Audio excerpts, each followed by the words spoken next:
terkait guru P3K. Tapi ini bukan terima cerita kalau udah jadi guru P3K itu nanti ditarik ke pemerintah. Begini, nomor satu, kesetaraan tadi. Ke depan sekolah-sekolah swasta, universitas-universitas swasta, menurut kami harus dibebaskan dari PBB atas tanah mereka. Nol. Harus nol. Kenapa?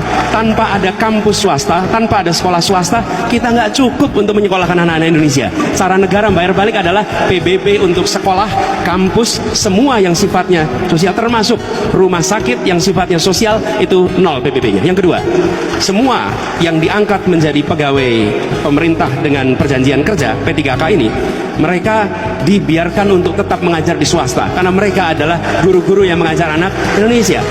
Itulah yang saya maksud dengan diskriminasi. Kenapa?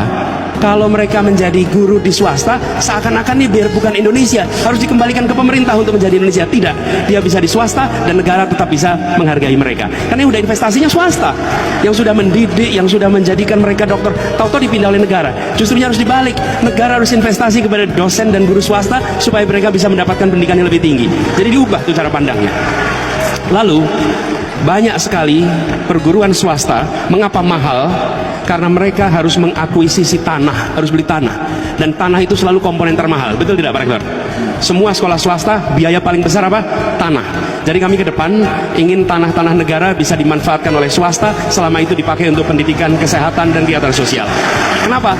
Loh, apalagi seperti Nahdlatul Ulama, Muhammadiyah, sudah mendidik bangsa Indonesia sebelum negeri ini ada. Kenapa sesudah ada negara justru berbalik? Kita ini pelit sama rakyat kita sendiri. Kita ini pelit sama swasta kita sendiri. Mereka mendidik anak-anak kita, bukan mendidik orang asing. Mereka mendidik bangsa kita sendiri. Jangan pernah bedakan swasta dan negeri. Tanah negara itu dipakai oleh swasta tidak hilang. Kalau itu dipakai oleh investor asing malah bisa hilang. Tapi kalau dipakai oleh swasta nggak mungkin hilang.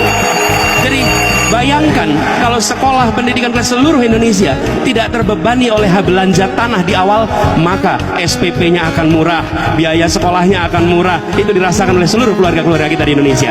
Jadi kita mengubah itu Pak, sehingga negara itu hadir bukan hanya dengan bantuan secara fiskal, tapi negara hadir mengurangi biaya-biaya yang harus dikeluarkan oleh perguruan swasta, TK, SD, SMP, SMA sampai kuliah, sehingga mereka bisa mengurangi beban untuk keluarga-keluarga kita di Indonesia. Baik, terima kasih Pak Anies.